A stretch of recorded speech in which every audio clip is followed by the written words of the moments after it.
Vamos começar então nossa primeira aula da série Como Ler a Bíblia de modo redentivo. Então a gente inicia essa série com o livro de Gênesis, a gente vai percorrer todos os livros da Bíblia, de Gênesis a Apocalipse, e vamos aprender como ler esses livros de forma redentiva.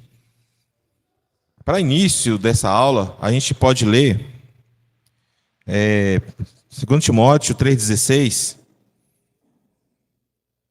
para a gente entender o princípio bíblico da leitura redentiva.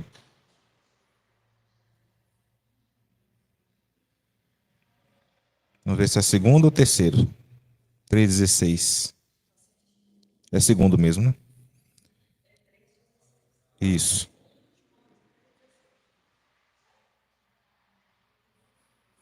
Segundo Timóteo 3,16. Diz assim a palavra. Deixa eu abaixar um pouco, né? Colocar um pouco mais aqui distante. Diz assim a palavra: toda a escritura é inspirada por Deus e útil para o ensino, para a repreensão, para a correção e para a instrução na justiça, a fim de que todo homem de Deus seja apto e plenamente preparado para toda boa obra. Então, toda a escritura é inspirada. Parte do princípio da inspiração das escrituras e a sua inerrância para a gente ler a Bíblia de forma redentiva. Partindo disso, livro de Gênesis, nós iniciamos Gênesis já, por enquanto, com a bibliografia utilizada, o Novo Dicionário de Teologia Bíblica, a Bíblia de Estudo Reformadores, King James Fiel, a Bíblia de Estudo Thomas Nelson, Nada Além das Escrituras, que é um livro sobre aconselhamento, The Big Idea, Pregando e Ensinando, é um livro que está em inglês, está no Kindle. O Manual Bíblico do MacArthur, que inclusive é uma indicação minha para a leitura, é o Manual Bíblico do John MacArthur, que ele explica como a gente pode ler a Bíblia, como ler a Bíblia. Tem uma parte introdutória sobre isso. E é de Gênesis a Apocalipse. Então, eles ensinam de forma básica como ler cada livro da Bíblia também. O outro é lendo a Bíblia livro por livro. E um especialista na área de ler a Bíblia de forma redentiva de forma como literatura, para ler a Bíblia como literatura e aprender mais com ela, do Hyken, Leland Hyken, que é especialista na área da Bíblia como literatura. Também a Bíblia de Estudo da Fé Reformada do Sproul, como um editor, e o Comentário Bíblico Expositivo do Antigo Testamento, do Wiersbe. Então, toda essa bibliografia foi utilizada para fazer esse estudo. Então, a gente inicia uma parte introdutória, a primeira parte dessa aula é uma parte introdutória de métodos de interpretação. E como isso é importante para que a gente entenda a palavra de Deus. É um modo de interpretação. Muita gente pensa que interpretar a Bíblia, a gente pode interpretá-la da maneira como a gente pensa, baseado apenas no nosso bom senso, nas coisas que a gente aprendeu durante a vida, com a nossa bagagem. Só que Pedro fala que a Bíblia não é de particular interpretação. Então ela parte de um princípio para interpretar que a própria Bíblia interpreta a própria Bíblia e é baseada na unção do Espírito Santo que nos ensina sobre a palavra de Deus. E a gente tem que ver a Bíblia de uma forma única, uma forma como um livro todo único, uma unidade, como uma unidade. Todo o texto é uma unidade, é um livro só, com um autor só, que é o Espírito Santo. Então, partindo de uma forma como literatura, a gente tem início, meio e fim. E as coisas vão se revelando progressivamente, vão se revelando pouco a pouco, como numa literatura que a gente lê normalmente. A revelação dos seus personagens, como a trama se desenvolve, como ela se movimenta dentro da narrativa, até chegar ao seu clímax e final. E é essa forma que a Bíblia é, uma literatura.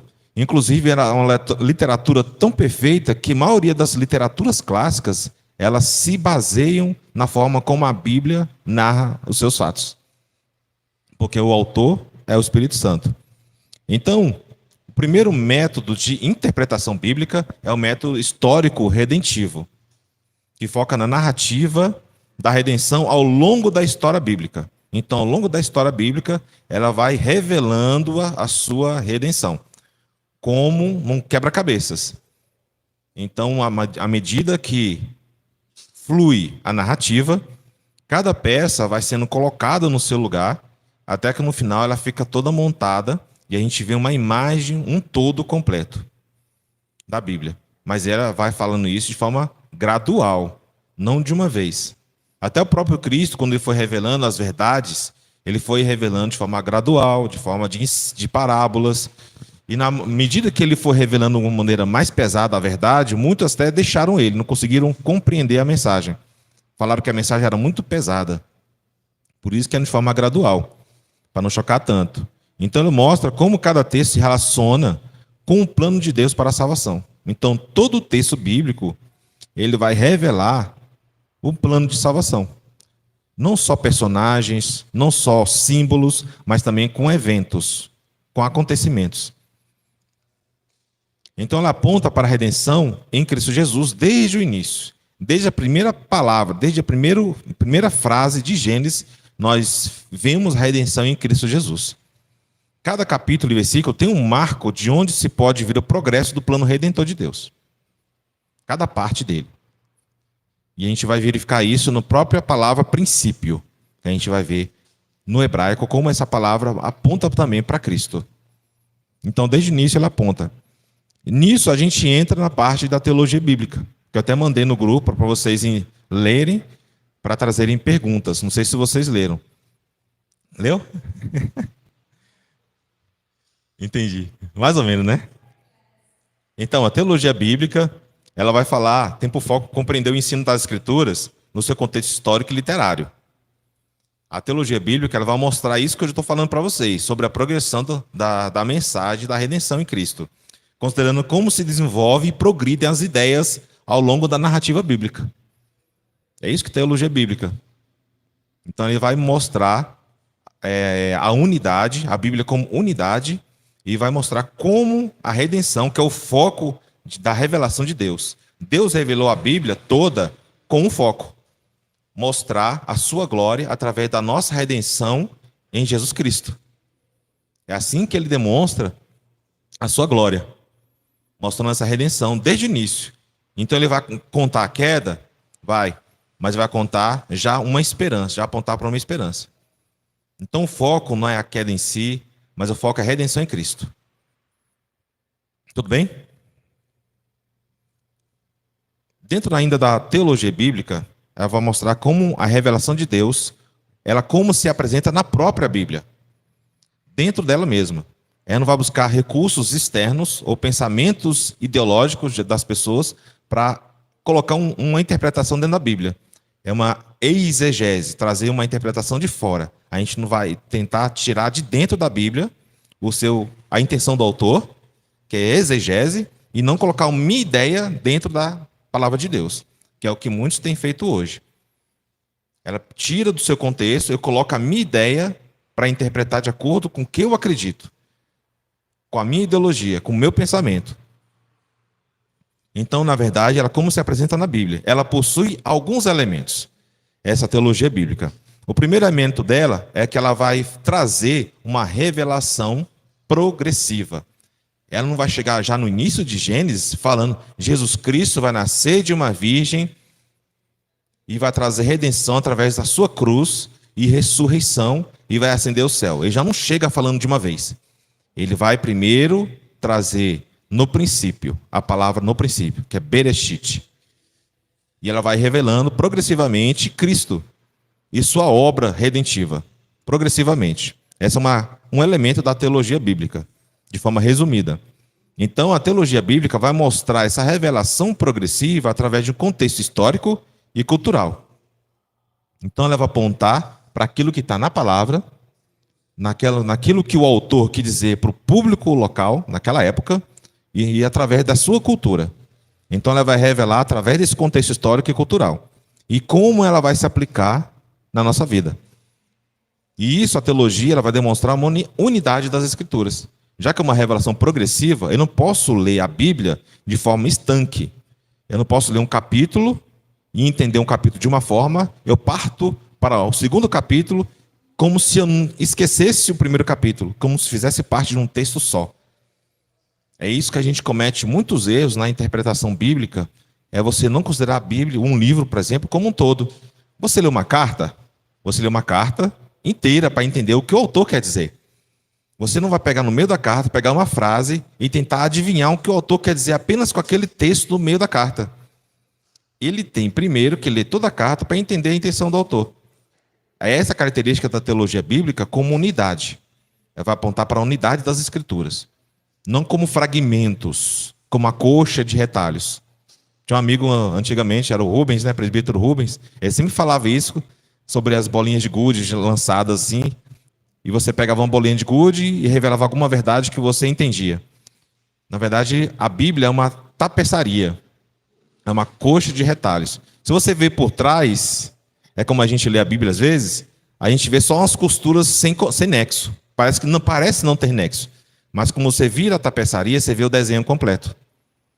Mas se olha por trás na costura, você não consegue ver. É assim que a Bíblia é escrita e a gente tenta interpretar. E o Espírito Santo é o Espírito Santo que vai virar para nós e mostrar para a gente a imagem completa. É na teologia bíblica que ele nos ensina a ver dessa forma a palavra de Deus, como uma unidade. E a principal característica da teologia bíblica é uma aplicação prática dessa revelação para nós hoje. Como a gente vai aplicar isso na nossa vida hoje. Então, esse é um método de interpretação que a gente precisa ter para entender a palavra de Deus. Outro método de interpretação muito importante também, que é o histórico-gramatical. Esse método se concentra tanto no contexto histórico, como a teologia bíblica, quanto nos aspectos gramaticais dos textos bíblicos. Então, quando você escreve uma redação, a gente estava vendo um texto ontem do autor, né, Marcelo Rubens Paiva, o manuscrito dele, como ele não colocava as vírgulas no seu rascunho. E toda hora o editor tinha que corrigir. Uma vírgula vai fazer muita diferença no seu texto. Quando fizer uma redação para o Enem, uma redação para qualquer lugar, concurso, uma vírgula vai fazer muita diferença para você entender o texto. Uma coisa que eu também coloco nas minhas aulas de português lá na faculdade é justamente as conjunções. Como as conjunções? Eu coloco isso num destaque na aula, que as conjunções são muito importantes, porque elas que fazem a cola, elas que fazem o elo do texto. É aquilo que conecta um texto, um período, a outro período. E ela que vai transmitir a ideia do que o texto quer passar. Então, as conjunções. Então, quando eu ler o texto bíblico, você tem que prestar atenção nas conjunções. Portanto, mas, por enquanto, enquanto. Alguns advérbios também. Mas a gente precisa prestar atenção nessas conjunções. Eu, quando leio a Bíblia hoje em dia, quando eu vejo uma conjunção, eu já marco ela. Para ver a ideia que ele está passando do texto que é posterior em relação ao texto anterior. Um exemplo disso é quando a gente lê Romanos 7 e Romanos 8. Tem um portanto entre o 7 e o 8. E a gente lê o 7 de uma forma, como se fosse um texto completo em si mesmo, e depois parte para Romanos 8, independente de Romanos 7. Só que entre um e outro tem a palavra portanto. Então ele faz um elo entre o final do capítulo 7 e o início do capítulo 8. E não devia ter essa divisão, porque essa divisão acaba levando a gente ao erro. Então a gente tem que ler 7 e 8 de forma corrida para a gente entender a intenção do autor quando ele escreveu o capítulo 7 e o capítulo 8 de Romanos. Esse é um método de interpretação histórico-gramatical. E suas áreas-chave são exatamente esse. Primeiro, é o contexto histórico, e investigar o entorno cultural, político e social daquela época em que o autor escreveu o texto, porque isso vai trazer muitos insights sobre o que o autor quer passar. Entenderam? Então, ao entendermos a história de trás de uma passagem, podemos captar melhor a intenção do autor e as circunstâncias a quais ele está se dirigindo. Esse é o contexto histórico da parte dessa interpretação aqui. E a gente tem que partir de uma análise gramatical. Entenderam? Se refere a examinar a gramática, a sintaxe, o vocabulário do idioma original. Quem aqui que sabe ler grego, hebraico, aramaico? Alguém sabe? Não sabe. Muita gente tem dificuldade. Alguns têm esse acesso ao idioma original da Bíblia. Poucos têm. Como é que a gente faz, então, para a gente entender a gramática, a sintaxe, o vocabulário do idioma original? O que a gente pode fazer, a maioria de nós, é pegar a maioria das boas traduções que se tem em português. Você não se basear apenas numa tradução. Na Almeida corrigida, ou na Almeida atualizada, ou na NVI. A gente precisa ter um número grande de traduções para chegar, no máximo, ou no mínimo, perto do original. Além de tudo, a gente precisa ter um lexo, ferramentas que a gente vai nos ajudar a entender. Comentários exegéticos, como é o da Vida Nova, que é muito bom. Então, a gente pode chegar mais perto dessas idiomas, tendo várias traduções, comparando as várias traduções, tendo léxicos, dicionários e outras ferramentas como comentários exegéticos, para a gente chegar próximo do idioma. Ou, se você tiver a oportunidade, estudar o grego e o hebraico. Né? O grego eu acho mais difícil que o hebraico. E essa análise gramatical é necessária para a gente entender a intenção do autor. Muita gente traz uma interpretação da Bíblia baseada apenas numa tradução. E às vezes tem algumas traduções que são erradas, porque a tradução não é inspirada. O que é inspirado? É o texto do idioma original. No grego, no aramaico e no hebraico, principalmente. Os textos originais é que são inspirados. A tradução não é inspirada. Então, muitas traduções podem conter alguns erros aqui e ali. Por isso que muita gente fala, não, a Bíblia tem contradições, a Bíblia tem erros. A Bíblia não tem erros, ela é inerrante. A gente pode encontrar algum erro histórico-cultural baseado na tradução. Assim como uma escultura que foi feita de Moisés com chifre. Porque quando fala de Moisés na Bíblia, na sua força, ele fala no seu chifre. Mas quer dizer, na época, que estava falando da força, mas com a palavra chifre. Entenderam? Então, quando a gente conhece o idioma original, a gente entende melhor o cultural também. Porque o idioma naquela época pode ser um pouco diferente da que a gente entende hoje. Tem hebraísmos, como falar de forma poética, como o chifre, por exemplo. Vai na condição do seu chifre. Vai na sua força. Então a gente tem que entender essa parte cultural, essa parte contextual do idioma também. E para que tudo isso? Qual o motivo de a gente ter um método de interpretação? A gente evita vários erros, vários males que nós encontramos hoje nas igrejas. Vários erros. Então a gente vai evitar, por exemplo, outras fontes de autoridade. A própria Bíblia, ela vai interpretar a Bíblia. Tem outras fontes de autoridade no catolicismo, como uma tradição. No Adventismo do Sétimo Dia, tem outra fonte de autoridade, que é Ellen White. No Mormonismo, tem outra fonte de autoridade, que é o livro de Mórmon, e assim por diante. Então, para evitar várias fontes de autoridade, nós temos essa forma de interpretação que a Bíblia interpreta a própria Bíblia. Então, a gente pode ter uma tradição na igreja? Pode ter uma tradição na igreja, mas essa tradição deve se submeter à palavra de Deus. A nossa razão humana deve ser subjugada à palavra de Deus. Nós não excluímos a razão humana, mas ela é subjugada à palavra de Deus. Porque a nossa única fonte de autoridade para entender o aspecto redentivo da palavra de Deus é a Bíblia. É a nossa única fonte. É essa verdade que foi trazida pela reforma. Porque existiam outras fontes de autoridade. Tinha tradição, tinha outros livros, tinha as bulas papais. Então a reforma trouxe isso, a Bíblia, como única fonte de autoridade, que é o sola escritura. Tá bom?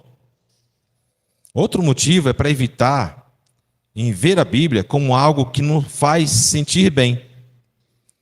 Antigamente, quando eu era novo na fé, tinha aqueles livrinhos, caixinha de promessas. Então só tinha promessas lá. Então uma coisa que a gente usava como se fosse um horóscopo. A gente pegava de manhã, abria a caixinha de promessas e pegava um. Ou aquele biscoito da sorte também. E pegava um para a gente conduzir o nosso dia de acordo com aquela promessa. Então, a gente evita, lendo a Bíblia dessa forma, e na pregação expositiva também, evita de ver a Bíblia apenas como uma ferramenta para a gente se sentir bem, na questão da nossa experiência. Porque o que mais impacta nas igrejas pentecostais hoje é que elas se baseiam mais na experiência do que na palavra de Deus. Na experiência de sentir bem, sentir conectado, na questão do sentir Deus. Então a Bíblia vê essa experiência. Nós temos experiências individuais com Deus. Eu tenho experiências com Deus. Vocês têm experiências com Deus. Mas essas experiências têm uma autoridade da qual ela deve se submeter, que é a palavra de Deus. Então é muito fácil alguém se reivindicar ser bíblico, mas é difícil transferir isso para a forma como lemos a Bíblia e moldamos nosso pensamento, nossa vida e nosso ministério. Muita gente só quer viver experiências e menos ler a Bíblia. E menos focar na autoridade bíblica. Apenas sentir bem com suas experiências. Achar que está conectado com Deus, sentindo essa conexão. Mas pouco faz sentido na hora de lermos a Bíblia, no sentido de moldarmos a nossa vida. Moldarmos o nosso ministério, moldarmos nosso pensamento. Pouca gente lê a Bíblia dessa forma. Apenas como forma de experiência. Tá? E isso leva ao próximo motivo, que é evitar a dicotomia entre a crença e a prática. O que isso quer dizer? Dicotomia entre crença e prática. O John Murray, que é um teólogo, ele diz que precisamos tomar cuidado com a estrutura de controle de pensamento moderno para que seus padrões e pressuposições não se tornem os nossos. Que a gente está na escola bíblica dominical. A gente está aqui aprendendo a palavra de Deus. Aí, durante a semana, o que acontece? Temos uma descarga enorme na internet de vários pressupostos humanistas dizendo ser cristãos. E nós os seguimos, porque é bonito, faz sentir bem, tem palavras lindas que são de pregadores coach, e você se sente tocado por isso, na sua emoção, no seu emocionalismo. Então, a gente vê a escola dominical, parece que esqueceu, deixou no passado, e durante a semana a gente se alimenta de outras fontes, dessa descarga enorme de outras fontes. E a sua corrente de pensamentos, atitudes, tornem a suficiência das escrituras irrelevantes. Entenderam? Porque a gente vai buscar, a gente não acha que a escritura é suficiente. Acaba achando isso quando a gente busca outras fontes. Não, só ler a Bíblia não é suficiente. Você tem que ter experiências com Deus. Você tem que ter outras experiências. Isso eu estou dizendo que a Escritura não é suficiente, então. Então, vou partir de padrões e pressupostos. Tem que evitar que esses padrões e pressuposições modernos se tornem os nossos. Por isso que a gente tem que focar numa leitura de modo redentivo. E como isso molda a nossa prática, a nossa vivência, isso molda o nosso coração também. Então, durante a semana, como eu falei, é uma oferta abundante de grupos de autoajuda, por exemplo. Sobre isso, fique atento à lista de mitos perigosos dessa psicologia popular. Então, a psicologia popular. Tem muitas pregações que você vê na internet que são psicologizados. Uma que eu percebi muitas de pregações psicologizadas é a da Joyce Meyer, que ela mais prega emoções, mais prega psicologia, mais prega coaching, mais prega método de você agir, pragmáticos para você se sentir melhor. Então, tem um perigo muito grande na mídia, na internet. Uma dessas diz o seguinte, que as pessoas são basicamente boas. Então, Dizendo isso, eu digo que elas merecem. Muitos dizem que Deus não tem motivo nenhum para mandar ninguém para o inferno. Que todas as pessoas são boas, acaba que todas as pessoas vão para o céu. Quando uma pessoa morre, alguém famoso, que passou uma vida totalmente dissoluta, certo? Morre, aí começar a se parecer a charge na TV, ele como anjinho lá no céu. Esqueceu tudo que ele fez, como ele não se arrependeu e não creu no Evangelho. Essa é a visão das pessoas que são basicamente boas. Todas as pessoas são basicamente boas. É uma mentira da psicologia popular. Outra que você precisa elevar a sua autoestima e seu valor próprio. É um dos objetivos dessa filosofia popular, psicologia popular, que você tenha uma autoestima. O objetivo deles é esse, que focalize no seu valor próprio. Então você deixa os outros de lado, nas suas amizades tóxicas, e se focaliza em você mesmo, no seu valor próprio. O importante é eu me desenvolver. Toda culpa é ruim. Então eles excluem a culpa. Exclui, de certa forma, o quê? O pecado. Então não há pecado. Tem muitas igrejas, inclusive, que proíbem você falar de pecado. Proíbem falar de arrependimento.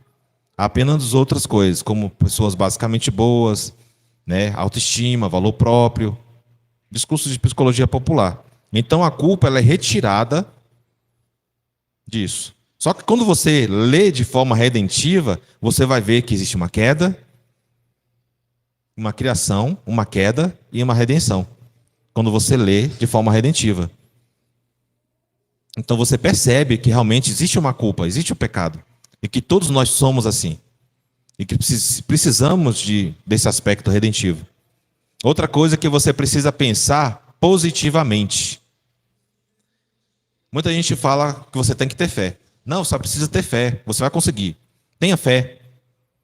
Então eles modam essa palavra fé, pensando que está trazendo uma mensagem cristã, mas no fundo dela não é a fé genuína, não é a fé justificadora. É apenas um pensamento positivo. Apenas isso. Tenha fé, ou seja, pense positivamente que vai dar certo.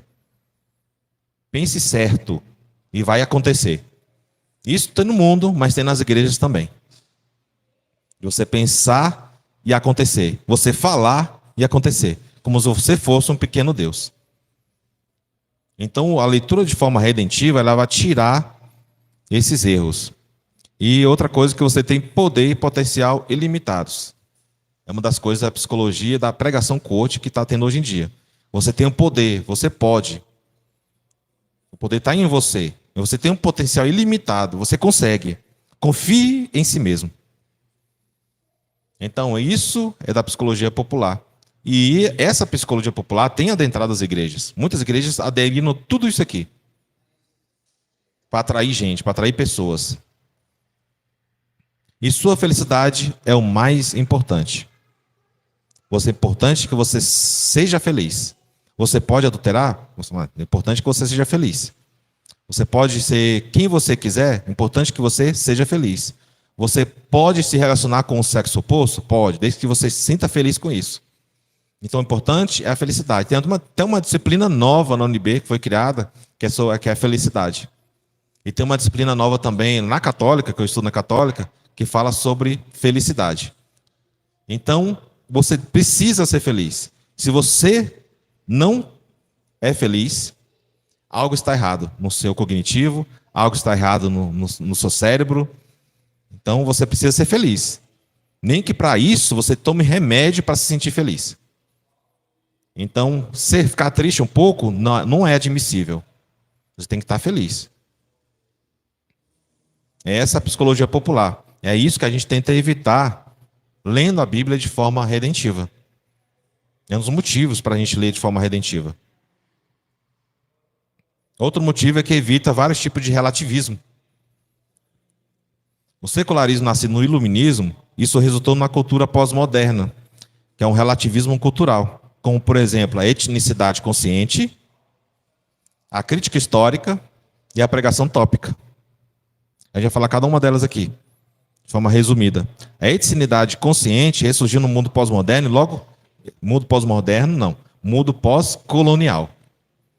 Tem até uma discussão do que é colonial, do que não é colonial. E logo se desenvolveu um relativismo teológico e ideológico. Tem uma narrativa de uma indígena, uma freira católica romana, que ela afirma que se Jesus tivesse nascido na América, em meio aos indígenas, o cristianismo hoje seria totalmente diferente. Seria diferente na medida que ela se apropriaria da cultura indígena. Ou seja, ela prega um sincretismo religioso. Ela quer unir o espiritismo indígena com o cristianismo. Ela quer fazer sincretismo. Esse é um relativismo da fé. Isso no mundo pós-colonial. Ou seja, uma coisa mais do que teológica, ela é ideológica. Tem essa diferença daquilo que é teológico e aquilo que é ideológico. Então, esse que é etnicidade consciente. Você pegar cada cultura e você apropriar essa cultura dentro do cristianismo. É isso que eles consideram o cristianismo certo, o cristianismo verdadeiro. É isso que também que a Globo prega também. Que o cristianismo tem que ser tolerante com todos e aderir a todos, toda a cultura. A crítica histórica, também parte do iluminismo, afirma que a Bíblia deve ser tratada como qualquer outro livro produzido por homens. É o que muita gente diz para não seguir a Bíblia e para não lê-la, porque ela foi escrita por homens. Só que a gente viu aqui em 2 Timóteo 3,16 que toda a escritura é inspirada por Deus. Só que não, é um livro escrito por homens. Somente aquelas pessoas do movimento LGBT vão falar isso, escrita por homens. E homens foi escrito há 12 mil anos atrás. O que ele escreveu há 12 mil anos atrás não se aplica a nós hoje. Então, com o autor fora de cena, porque você vai tirar o autor, que é Deus, que é o Espírito Santo, que são homens simples e que erram, a unidade é dissolvida. Você perde aquela unidade que tem na teologia bíblica, quando você vê a Bíblia de forma redentiva. E isso deixa uma coletânea de documentos conectados frouxamente uns com os outros. Então os textos não vão ser mais conectados. Porque cada homem tem sua ideia e escreve de um jeito. Apenas vai ter uma conexão ideológica de cada leitor. Ele tira o foco na intenção do autor, e agora o leitor ele pode interpretar a Bíblia da forma como ele quiser. Ele que vai dar sentido à Bíblia. Inverteu-se isso no iluminismo. Que o mais importante não é a intenção do autor. O mais importante é como o leitor vai interpretar aquilo. E vários leitores vão interpretar um livro de forma totalmente diferente do outro. Isso chama relativismo. E a crítica histórica trouxe isso. E a pregação tópica, que é uma das características, são os estudos de caráter que tratam de heróis e de heroínas da Bíblia como exemplos isolados e de como devemos viver. Você pega apenas um herói e prega sobre aquele herói bíblico, sobre Sansão, e fala como eu devo viver de acordo com Sansão, ou não, como não devo viver de acordo com Sansão. Como eu devo ser de acordo com Davi. Davi agir dessa forma, tem que ser como Davi. Eles nunca vão apontar para Cristo. Vão ficar apenas no personagem. Então isso vai tornar uma pregação moralista e ética, sem conexões redentivas. Apenas moralista. É isso que se prega que se tem na pregação tópica. A gente pode ter uma pregação tópica, pode até ter uma pregação tópica, mas ela é muito arriscada, muito perigosa. A gente tem que focar mais na pregação expositiva. Tá? Então toda a Bíblia, na verdade, é o contexto do texto. Toda a Bíblia é o contexto do texto. E o centro e o ponto de referência para o significado de toda a Escritura é a pessoa e a obra de Jesus Cristo. É isso que a gente tem que entender. E só a pregação expositiva é que vai trazer isso. Que a gente consegue ver as conexões redentivas pela pregação expositiva. Tá bem? Alguma dúvida até aqui sobre isso tudo que a gente já falou nessa primeira parte? Nenhuma? Tranquilo? Então, a partir de alguns aspectos técnicos do livro de Gênesis, como a autoria e a datação dela, do livro de Gênesis. Primeiro que, apesar do autor de Gênesis não se identificar no livro, como algumas cartas que a gente vê que Paulo se identifica, tanto no Antigo Testamento quanto no Novo Testamento atribuem a autoria a Moisés. Não só de Gênesis, mas todo o Pentateuco. É atribuído a Moisés a autoria desses livros. E a datação disso lá no século V, 1450 a 1410, antes de Cristo. Então a data da composição de Gênesis depende da data de Moisés era ativo, porque ele é o autor. Então vai lá para o 15º século antes de Cristo, 1450 e 1410. E essa data para Moisés também está atrelada à datação do Êxodo. Ele foi ativo nessa época também do Êxodo. O gênero literário de Gênesis é muito importante a gente entender o gênero literário de cada livro. Por quê? Porque eu não posso ler Gênesis como eu leio Provérbios. Qual é o gênero literário de Provérbios e Salmos? É gênero poesia. Então é uma forma totalmente diferente de escrever e de ler. Eu não posso ler Gênesis como ler Provérbios. E é isso que muita gente faz hoje em dia. Torna a Bíblia um livro místico, em que em cada versículo tem um significado em si mesmo e um significado que transcende para a sua vida. E não vê mais o contexto todo. Eu não posso ler dessa forma. O Gênesis é um estilo literário narrativo contínuo. Ele tem movimentos narrativos. Ele tem um fluxo narrativo. Então eu tenho que ler como uma história. E sua estrutura literária é marcada como uma série de tópicos que formam um todo global. Não é que nem Provérbios, que às vezes ele tem um significado fechado no versículo ou no grupo de versículos. Mas ele tem um sentido global no livro todo. E ele é dividido em 10 partes, que se inicia sempre com uma fórmula: essas são as gerações de. Então, sempre que for ler Gênesis, ela tem 10 partes. E essas partes sempre começam com essas são as gerações de. Então ele foca um pouco nas genealogias, o foco dele, justamente para apontar para Cristo. O judeu tem muito isso, de levar muito em consideração as genealogias. Seguido por uma genealogia ou pelas histórias que envolvem os seus descendentes. E esses tópicos são importantes, pois revelam o plano de Deus, tanto para derrotar Satanás, por intermédio de um futuro membro dessa linhagem, que vem de Eva, que a gente vê em Gênesis 3,15. A gente vai ler. Como para abençoar todas as nações da terra. Está em Gênesis 12:3. Então, o que foca aqui no Gênesis? Gerações, descendentes e linhagem. Isso vai ser um foco já para apontar para Cristo. Essa linhagem justamente para apontar para Cristo. Essa é a intenção, a intencionalidade do autor de Gênesis. No contexto histórico, ele vai basear numa distinção clara entre Deus de Israel e os deuses de seus vizinhos. Vai apontar para uma cultura diferenciada dos povos em redor. E além das experiências humanas básicas, como pecado e morte. E o público-alvo é direcionado ao público bastante amplo, que são os israelitas, que é o povo do Deus escolhido no contexto da narrativa bíblica. Então vai falar das origens do mundo, da humanidade, e de uma relação especial de Deus com o seu povo, num contexto de redenção. Tá bem? A estrutura é basicamente essa do livro, tá? Que vai falar da criação e corrupção do mundo. Ela é dividida em criação de todas as coisas, a queda da humanidade, o dilúvio e a divisão das nações e línguas. A segunda parte vai falar da aliança com Abraão. Aí vai falar das promessas de Deus a Abraão, que envolve todas as nações, a parte do 12, e a graça de Deus a Isaac e a Jacó. A terceira parte é a crise de Israel a respeito de José e Judá. A gente vai ver uma humilhação de José e o pecado de Judá, a exaltação de José e a nobreza de Judá, e a permanência de Israel no Egito. Isso é interessante quando fala nessa trajetória de José e de Judá, porque eles estão relacionados. Na experiência de José, a gente vê Cristo também. Na experiência de José ser entregue pelos seus irmãos. E o pecado de Judá, que é o povo.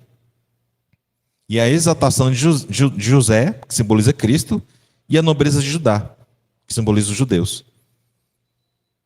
Então o versículo para a gente memorizar nessa aula é justamente esse aqui que está em Gênesis 3,15. Porém, inimizade entre você e a mulher. Essa promessa de redenção em Cristo, ela está dentro da maldição dado à serpente. que foi a primeira maldição dada. Primeiro a serpente, depois a mulher, depois o homem. Então, dentro da maldição da serpente, já foi apontado uma promessa redentiva. Então ele fala, falando à serpente: porém inimizade entre você e a mulher, entre a sua descendência e o descendente dela. Este lhe ferirá a cabeça e você lhe ferirá o calcanhar. Quando ele fala este, está se referindo a quem? Aí, viu a parte gramatical que a gente tem que entender? Muita gente não vai entender que este é quem? É a serpente? É o descendente da mulher? E se você, mais embaixo aí, você lhe ferirá o calcanhar? E se você é referente a quem? Ao descendente dela? À sua descendência?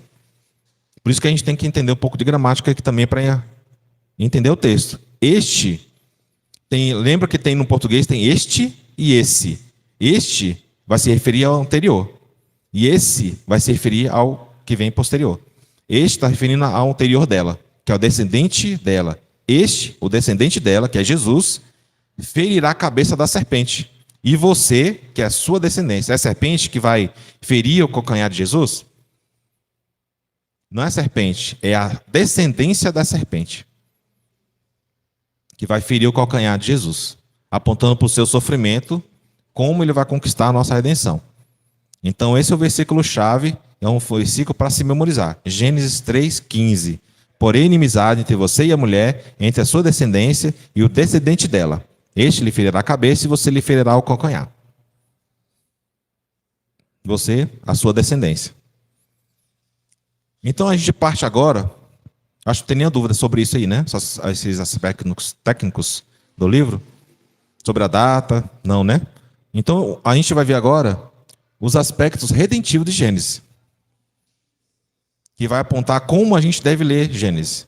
A gente ter essa visão, porque a gente, quando tentar num relatório de leitura que eu passei para vocês, que é importante você entender o Antigo Testamento e o Novo. O Antigo Testamento é uma promessa que se cumpre no Novo. E o Novo Testamento já é o cumprimento dessa promessa. Só que quando a gente vai ler o Velho Testamento, a gente tem que ler com a interpretação do Novo. A gente vai interpretar o Antigo Testamento com o Novo Testamento. Tá bem? Então a gente vai ler, por isso que a gente, quando for ler a Bíblia toda, muita gente fala, não, vou começar a ler Gênesis. Não. A gente começa a ler Novo Testamento. Entender toda a obra redentiva, a graça de Deus em Cristo Jesus. E a partir desse entendimento é que a gente parte para Gênesis, para a gente entender Gênesis de acordo com a redenção em Cristo. Então tem um plano de salvação em Gênesis.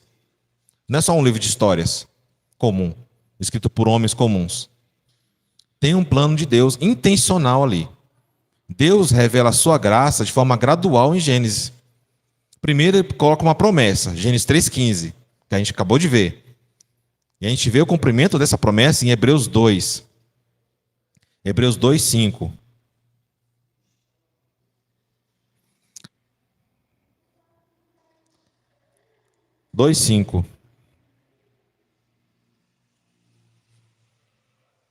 Até o 18, depois vocês leem. Aí depois ele progride isso. Primeiro ele coloca a promessa que vai vir alguém, o descendente da mulher. Inclusive, o português é tão importante nisso aí, que os católicos estão interpretando de forma diferente esse Gênesis 3,15. Ele fala que é a mulher que pisa a cabeça da serpente. Aí eles falam que essa mulher é Maria. Que é a Maria que está pisando a cabeça da serpente. Você pode ver isso aí no Instagram, qualquer coisa ali dos católicos, sempre falando isso, nessa interpretação. Mas a gente viu no texto aqui, de forma bem clara, que o descendente dela, não é os descendentes, é o descendente dela, ferirá a cabeça da serpente. Não é a mulher que fere, como eles estão lendo. É o descendente dela, que é Cristo. Então eles estão dando o plano de salvação, apontando para Maria, como se Maria era que nos salvasse. Se fosse essa interpretação, ela que sofreria no calcanhar. Ela que sofreria na cruz. E não Cristo. Se é ela que pisa na cabeça da serpente, é ela que sofre na cruz. É isso que parte do entendimento deles. Então é de forma gradual. Parte de uma promessa e ele progride